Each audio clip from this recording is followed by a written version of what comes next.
In today's video, I'm going to show you how to replace or repair the volume up, down, or mute switch. We get into it from the back of the device. By far the most difficult part is doing it without breaking the back glass. In Apple's infinite wisdom, there's not a bezel. As you can see, we're just lifting up on straight glass. So if you are... if your back glass is broken, essentially do this at exactly the same time. Here is a video. Also, here are some tools. My heat gun, a suction cup tool, an ice glack, and some isopropyl alcohol are amazing. And don't forget your magnetic mats. Use the coupon code below. And here's my amazing FBI shirt. Check it out. Go buy one. I hope you love them as much as I do. So it starts with heating obviously taking out your two pentalobe screws. From there, heating the bottom of the device until it is pretty warm.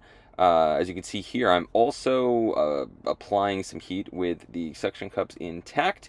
Eventually, you will get to the point where it will sort of open up ever so slightly. I don't know if you can tell right there, but right there, I'm putting some isopropyl alcohol. This is going to help soften up the adhesive. I like using this curved opening tool so you can sort of rock it back and forth as opposed to like using force or using a cutting motion. Generally, the hardest part of this is getting past the first two corners. So heat and isopropyl alcohol are your friend. You might have to adjust your grip a couple of times. But then I'm heating up the side right here. And then the technique I have with my other opening tool is, as you can see, isopropyl alcohol. But I also like, instead of trying to use like a cutting technique, where you slice into it, I like, as you can see, I'm sort of turning and twisting, counterclockwise, clockwise, it doesn't matter. But it essentially achieves the same, acts as a wedge, and you're able to open it up without using a cutting technique, because the last thing you want to do is accidentally slice into something. Be careful, so I'm mentioning this sort of ahead of time, but be careful along the top by the volume buttons is where the flex cable for the flash and wireless charger are, so you don't want to open up the back glass too far. If not, you're going to have to replace something that you don't want to replace. Back with my trusty heat gun. Once again, using my little twisting technique and some more isopropyl alcohol. Always does the job. Sort of rock it back and forth. Like I said, I'm going to show you here in just a sec where that flex is, but you don't want to open up the glass very far, as that flex is snapped in place, held down with a retaining plate, and it's very easy to accidentally tear. And as you can see, that's the flex right there. So, first of all, if you've got this far and you think, hell no, I do mail-ins. Second, I also buy iPhones. Working, broken, whatever. Even if it looks like this, I'm still interested. Link in the description. Let's make a deal. So we have two retaining plates, total of 3 tri-wing screws. We're going to pull those out, but before we disconnect our first flex, we want to disconnect our battery flex first. Then we can go and disconnect the wireless charging coil flash, or at least attempt to. Having a bit of a issue there. For whatever reason, Apple put a tiny bit of adhesive holding this flex down to everything else. So we're sort of softening that up. I'm doing this in real time just so you get an idea of how long or how much pressure, etc. We then have another plate, another 2 tri-wings. Before we move on to our front-facing camera, Face ID flex, there's no other way to say this. You got to just keep jiggling it, and then it'll eventually come out. Before we move on to this majigger, and I have no idea what it's called. Comment below if you do. I certainly don't. I guess I could look it up. But then what else would you comment? And then we have a total of 5 Phillips screws. And then I also forgot one. So don't try to yank it out. I'll show you here in just a sec. Here is the 6th screw. And then once you have that, as you can see, give it the old jiggle, and it comes right out. And then at this point, we're going to disconnect literally everything. So every one of these flexes, as you're about to see me disconnect. After our flexes, I believe there's a total of 5 standoff screws that I'm pointing out right here. Be very careful. Don't just immediately rip your board out after this, because once again, in Apple's infinite wisdom, technically the screen is connected right here. The screen and the proximity sensor flex, which are these two things right here. If you wanted to, you just as easily could. It's only 2 tri-wings and 2 standoffs. It's getting it back in, which is kind of a pain, which is why I'm doing this by just sort of tucking the board out of the way. Your choice. I don't know. Comment below. What do you think is easier? Was it that difficult to remove? I guess reinstall would be the difficult part. We have 4 Phillips screws for this particular flex assembly. So there we go. Fold the board out in a different way.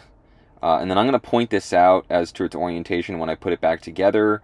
My apologies. It kept autofocusing on my hand. But I hope you get the gist of it. But you're basically just sort of peeling it back. It comes out pretty easily. And then don't forget about your mute switch. Right there. There are these little hangers, as you can see up in the corner right there. I just toss those. And then I believe I have a video on how to do this, because you can't really tell on the video, but essentially what you're doing is you're just sort of lifting, you're pressing in on the volume button, and then you're lifting up, and then it sort of swings counterclockwise. And once it comes out, as do your volume buttons. So there's, like I said, there's a possibility you might not actually need to replace this flex. Sometimes the issue is, I don't know, beer or soda or something gets in there. So, you know, just clean it out with some 70% isopropyl alcohol, or maybe some soap and water. Just obviously don't get the soap and water on your, you know, on the actual board. And then, as you can see, you want to push in. There's my finger pushing in on the button, and then it sort of clicks in place, and then you rotate it clockwise. And then we're going to clean our mute switch. And there is a locking orientation, so you want to make sure. So I took it on and then took it right back off. So just note the little orientation of the red line right there, as that does matter. And here I zoom in. So you want to make sure, obviously, that little metal plate goes on the inside, and then same thing here. This one goes on the inside, because that will make a difference with the tightness. You know, if you don't do it right, the one or both of the volume buttons won't click properly. And then just obviously finagle your board back into place. And you'll see the technique I have is to just sort of rock the board back and forth until it feels right, because the last thing you want to do is start cranking down on your standoffs. There we go, give it a wiggle. And then after you put in your 5 standoffs, we can just start reconnecting our flexes, which is a bit tedious. Sorry. My apologies that I did some of this off camera. Next, we're coming in with our ear speaker.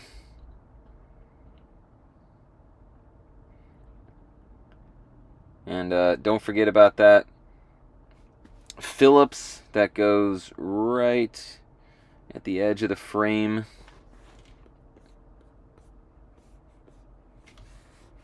And then we have, 6 more screws, 5 more screws, boom, boom, boom, 5 more screws.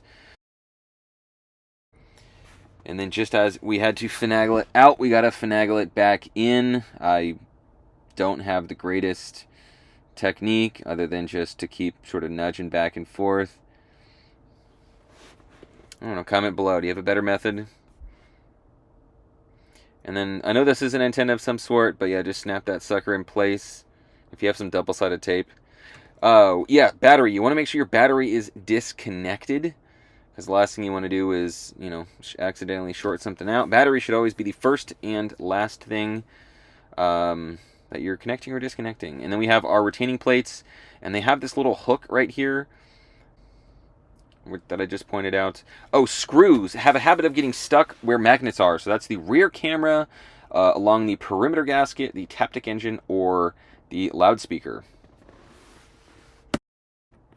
There is a little bit of an art to getting this in, not so much.